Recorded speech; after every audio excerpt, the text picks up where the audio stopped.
views expressed on this program are not necessarily those of Blue Ridge PBS, the Virginia Department of Education, or the Virginia Society for Technology and Education. Blue Ridge PBS, in partnership with the Virginia Department of Education and in collaboration with VSTE, the Virginia Society for Technology and Education, is talking to leading educators about what gets them energized and how technology is being used to inspire student engagement. This is ActiVATED Learning. What do you remember about just going into classrooms with teachers who maybe had been teaching for 20, 25 years and had thought that they were never going to have to touch a computer? They were definitely afraid. And one of the catchphrases for the original ITRT position was agent of change. Think about kind of the first time you went to that conference and how it's evolved, but also what it's meant to you professionally. When a classroom teacher comes in and says, I'm doing this and it's making a difference for my students, there's a different ripple. And that is by far the favorite thing about it. I love that when we go to VSTE, we're learning from each other, and the educators in Virginia are so generous. I'm Tom Landon. Today's episode marks the start of the third season of ActiVATED Learning. This year is also a milestone for the Virginia Society for Technology and Education, which is celebrating 40 years of illuminating the best uses of technology in the classroom. And it's also the 20th anniversary of the state mandate that created the requirement that all school divisions provide instructional technology resource teachers, or ITRTs, as part of their staffs. On today's episode, we celebrate both of those anniversaries by talking to two folks who were there at the beginning of the ITRT era, as they share their thoughts on the importance of VSTE and the evolution of the ITRT. Meg Swecker was teaching special ed before she became one of Roanoke County's first ever ITRTs, and Jude Raffeinner went from teaching band to helping to launch the ITRT program in Carroll County. They shared their incredible insights during a conversation that took place just prior to the 2025 VSTE conference in Virginia Beach. Jude and Meg, welcome to ActiVATED Learning. I'm so glad you're here. We are excited that this is the 40th anniversary of VSTE, and so we thought it would be a good idea to get a couple of kind of what we keep referring to as OG ITRTs, and I'm going to ring my own buzzword bell on that. So that would, OG, I think people know what that is, but ITRT. Why doesn't one of you explain what ITRT stands for? Meg? Okay, Instructional Technology Resource Teacher. I think in some divisions are also called Instructional Technology Coaches. There's a couple of different acronyms throughout Virginia, but we all do the same awesome job. And those we're celebrating the 20th anniversary of the official ITRT designation, where the state made that part of the requirements that school divisions would have these folks.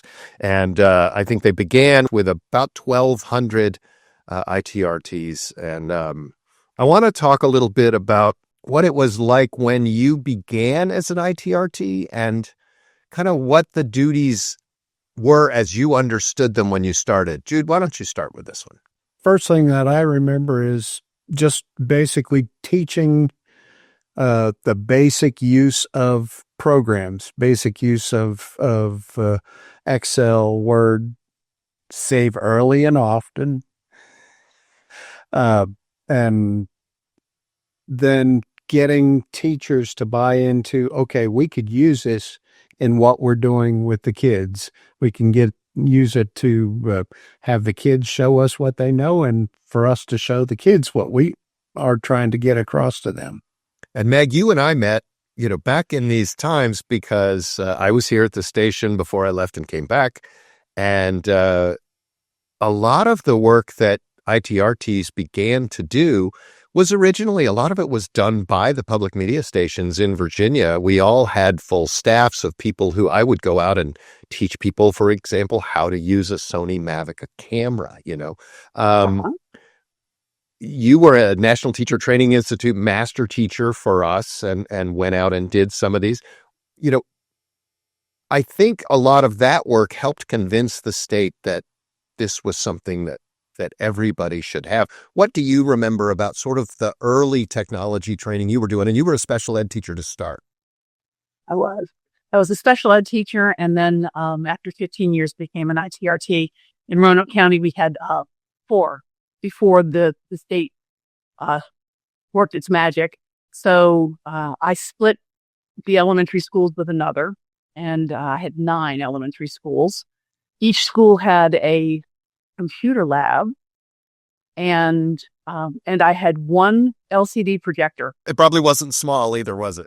It was not. It was not. But and in those early days, it really was from the very beginning about trying to get technology into the lessons so that the content could be seen as even more rich. And I had some early adopters who were game for anything, and I had some that were a little bit hesitant.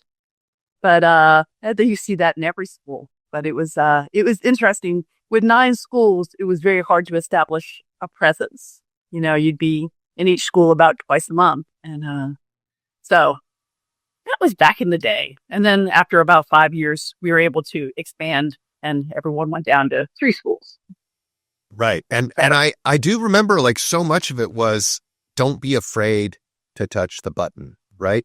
And Jude, do you remember that? And I know you were in music, you were a band teacher, band director, and I know you did some other things, but what do you remember about just going into classrooms with teachers who maybe had been teaching for 20, 25 years and had thought that they were never going to have to touch a computer?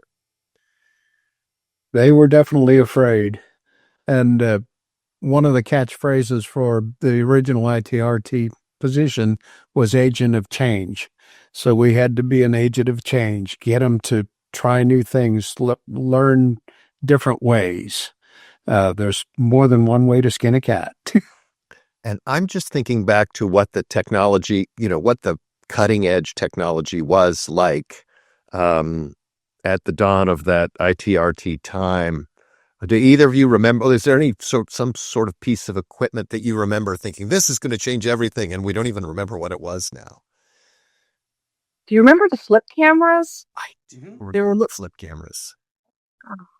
We thought that we were bad with those flip cameras. Boy, we could go out and take videos outside and just plug them right into the computer when we got back. That was we thought that was some pretty cool technology. They were pretty cool. Jude, do you remember anything that was like, that seemed transformational that maybe wasn't? Or you mentioned the Sovimanica cameras. That was one of the new technologies that we had, and the flip cameras definitely. Right at the beginning, we were heavy into, our region anyway, was heavy into learning Photoshop and those programs, and trying to get everybody on board in photo editing and that stuff. But we were still in the age of dial-up in some of our locations, so it was a challenge. Well, when I came here to the station in 2000, we had internet, but it was for the everyday user. We had a little plastic surfboard that we would hang on each other's door when you were using it, and it was dial-up. So like if I wanted to get online, I had to go get the surfboard and put it on my door. Those Mavic cameras, I don't want to dwell on them too much, except they were so amazing because they took pictures that, you could put 10 pictures on a floppy disk, and and then you take that disk out and put it in your computer. That was really something. Over time, we sort of changed from how to use the technology to how to integrate the technology. Mm-hmm. And, what do you say when you're talking to a young teacher now who is a digital native, came through doing all of these things, compared to, like how important it is that when someone designs a lesson, now it's not, we're going to the computer lab to play Oregon Trail or do whatever it is that we were doing back then, but it's just seamless. As somebody who's been doing this for a long time, Meg, what does it mean to you to go into a school and see teachers just getting it without needing any help? Not that they don't still need help. I don't want to say that. Yeah.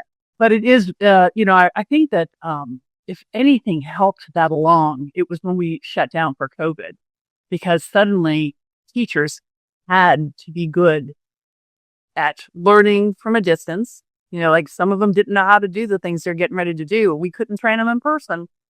And then they had to manage classes online. And then they started thinking, well, it's really boring just to hand them a Word document to fill out. What else could we do? And I think that was very much the catalyst for, well, you had to do things differently. It was a different time. You had to do things differently. And it was a great opportunity to learn how to do different things that enriched what you were doing with technology. So, and of course, at that time in 2020, there were so many things available.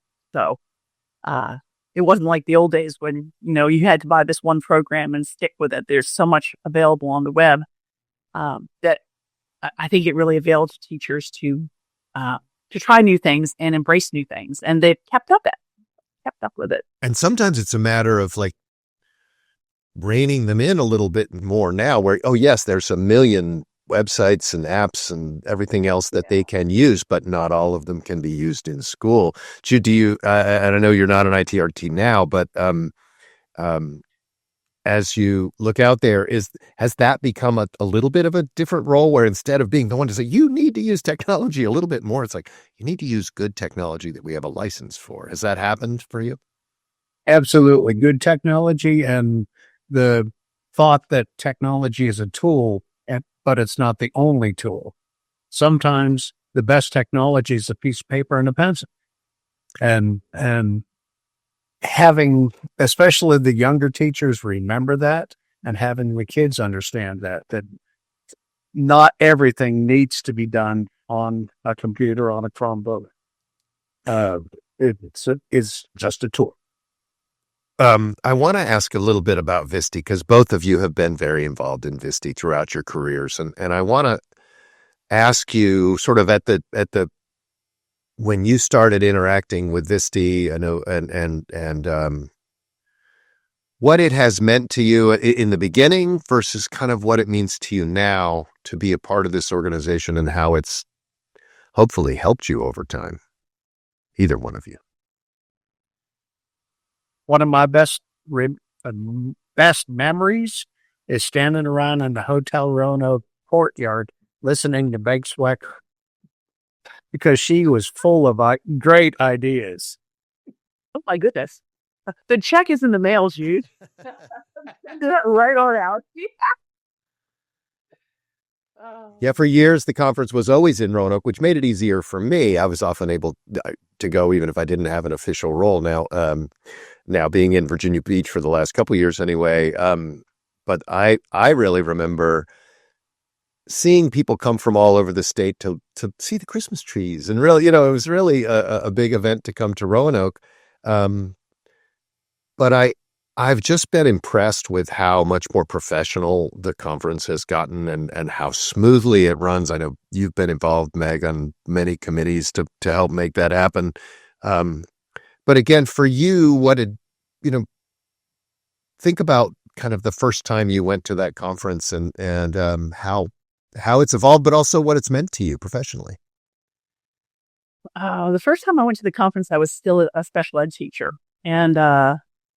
And we went, and Danny Arkin had some guys bicycling through Peru or something.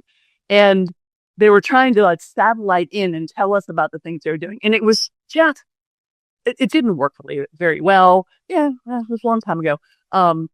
But it worked well enough.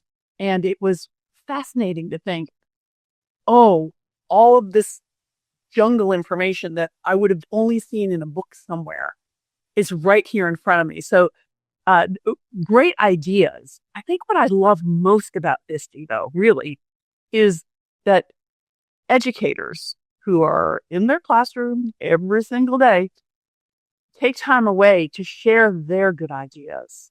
It's one thing to go and listen to some, prominent ed tech guru somewhere coming up with the ideas. But when a classroom teacher comes in and says, I'm doing this and it's making a difference for my students, there's a different ripple. And that is by far the favorite thing about it. I love that when we go to VSTE, we're learning from each other. And the educators in Virginia are so generous. They're so generous with their ideas and their time. And I don't know that it's that way everywhere, but I do love that it's that way in Virginia. I think VSTE is really special that way. Yeah, and I don't want to get too, inside baseball or anything, but you mentioned Danny Arkin. I just remembered, yeah, it's Danny Arkin. And Jude, was there somebody, do you remember some of the folks who had been doing this for a long time when you started and any kind of impact that they had on you? Well, Danny definitely did. Meg did. Heather Askey. And wonderful. Yep. She's an awesome leader and awesome teacher. One of the things I like about it the best is like, you're out in Carroll County, and Meg, you're here in Roanoke, but and I travel the state and spend time in rural and urban and suburban schools. It's one place where kind of everybody comes together, and I know there are still some challenges among rural divisions, especially, although internet is becoming more ubiquitous. What do you guys think about the barriers to using technology in instruction and kind of how far we've come in that area? Jude, I'll let you start since you're the most rural among us. We still have bandwidth considerations that we have to take into account. Not as much as we used to, but we still do need to limit video usage in some cases, especially around testing time, because everything's internet-based testing. So we've got to keep that bandwidth going for that. Beyond that, I think we're in pretty good shape. We were one-to-one well before one-to-one was an absolute need with COVID. Yeah, that was important that when COVID hit, if you were not one-to-one, you better get that way. One-to-one, by the way, I'm just going to ring my bell for the parents who might be listening and don't know what that is. What's one-to-one? One computer for one child. There you go. The role has changed of ITRTs. We've hit that a little bit. I know early on there was a lot of concern that they would just be dealing with online testing as online testing was starting to, was on the horizon. How do you see the role having changed in the last, 10, 15 years, Meg? One, on a positive side, there's just a plethora of a variety of different types of technologies that can be plugged in to different subject matter. So you got a lot more flexibility in how you can kind of attract teachers with ideas. I would say that the negative part is that we also are one-to-one for every teacher and every student, where when I started the job, we had one computer lab and a shared LCD projector. That's what we had. And then came iPads and iPods and then more computers. And so now we've got active panels in every classroom. And so we are very technology rich, which is great. But we also, in my situation, the elementary ITRTs have, a minimum of 3 schools. And our technicians also have at least 3 schools. So if something doesn't work, the ITRT becomes the first line of defense. And most of the time we just have to turn in a ticket because we are not well versed, although sometimes unplugging and replugging is amazing.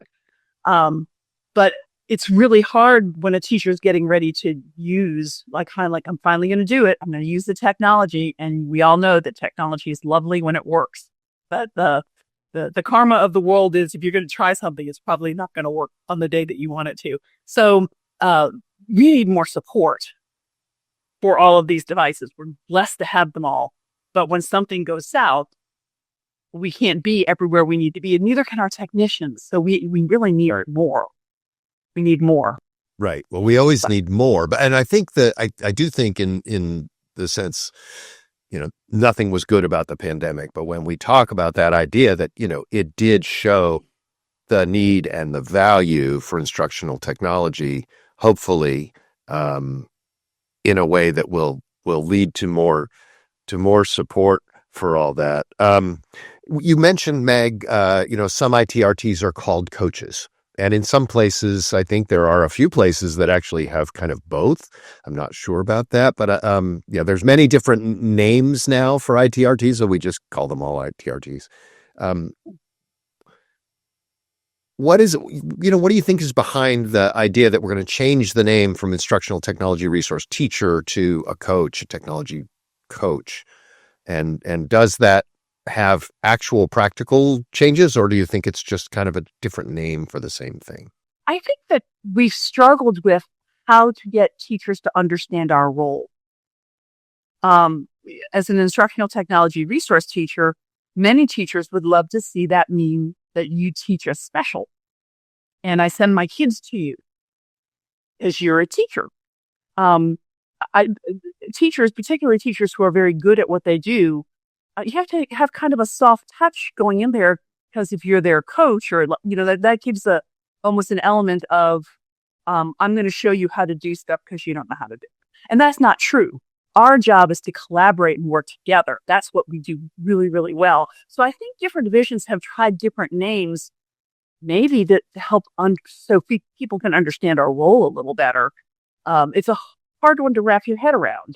Sure. And Jude, do you have thoughts about like the word coach, and like it's got some really positive connotations, I think, too. But I also am thinking about sort of the importance of the soft skills, right? It's not just I know how to use this technology and I'm going to teach you how to use this technology.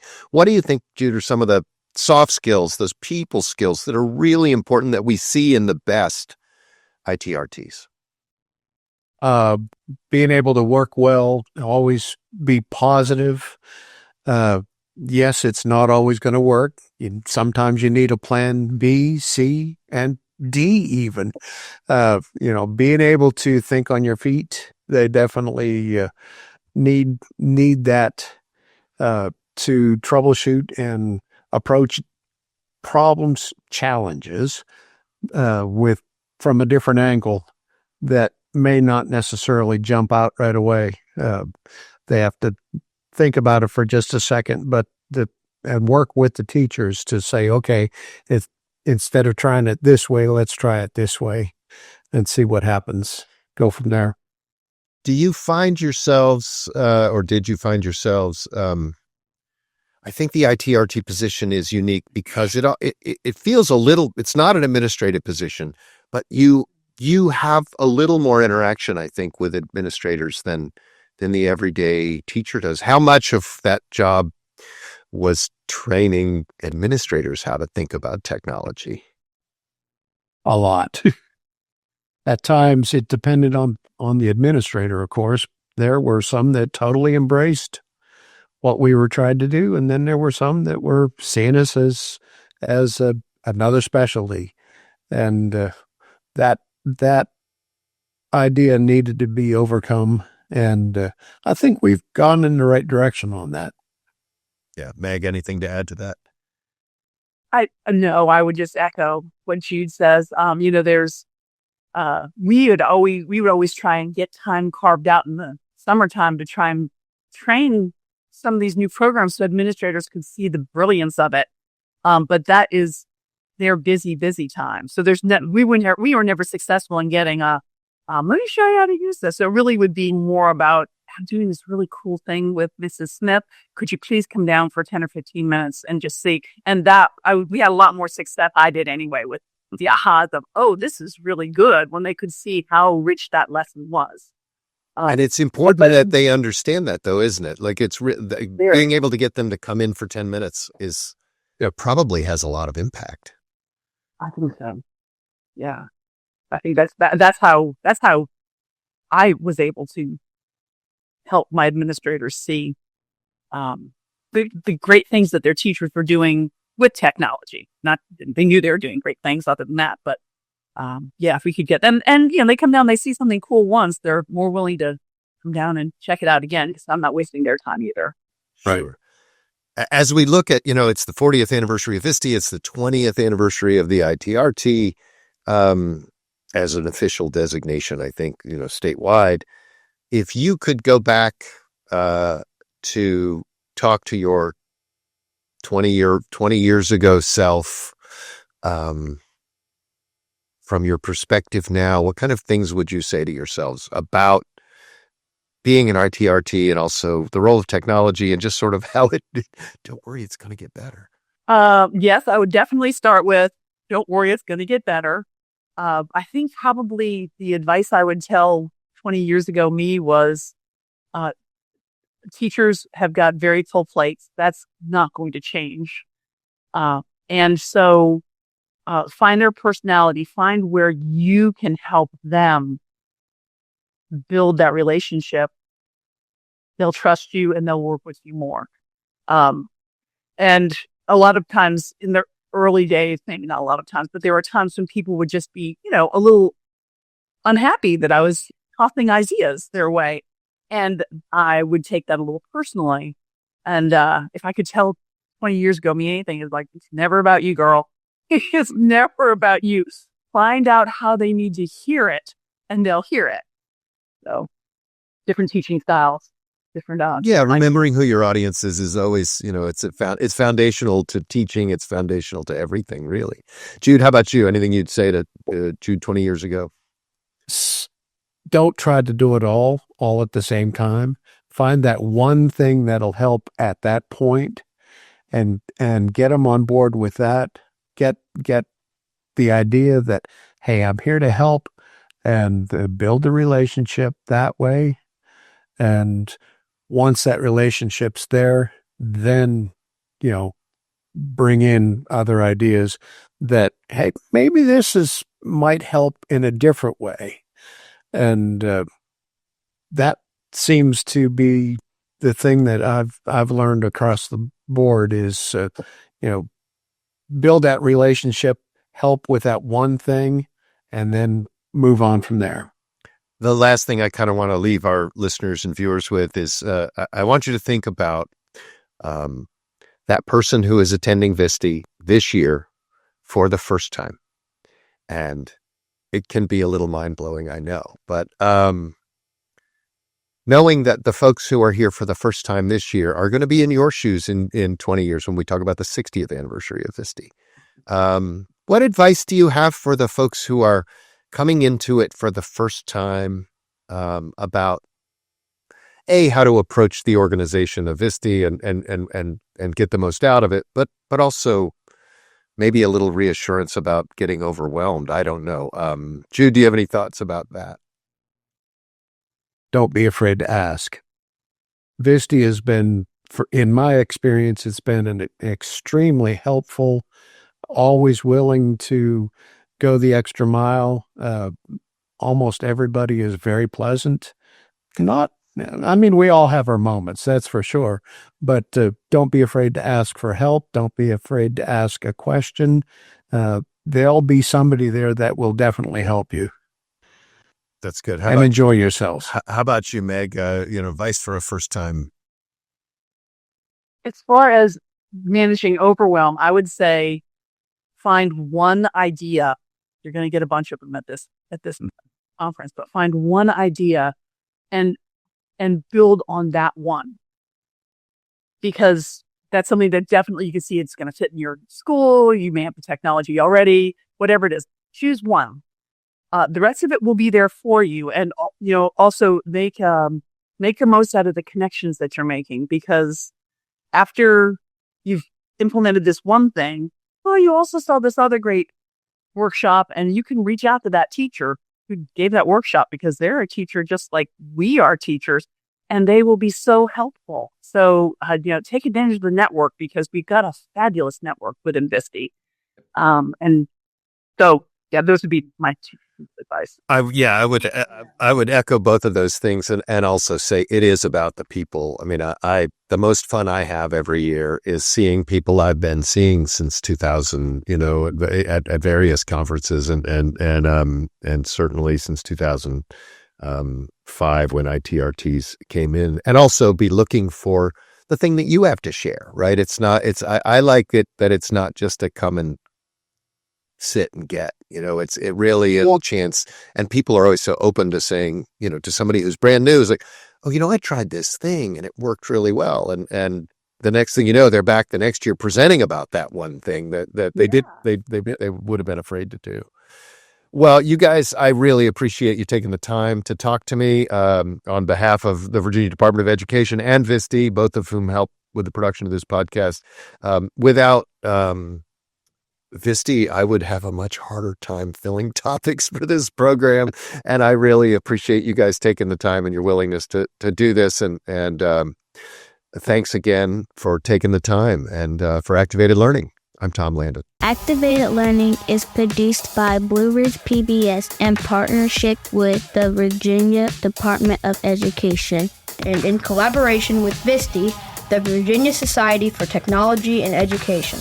This podcast is hosted and produced by Tom Landon, Director of Educational Innovation, with lots of help from graphic and audio designer Jay Prater. Additional support provided by Andy Depew in our podcast studio.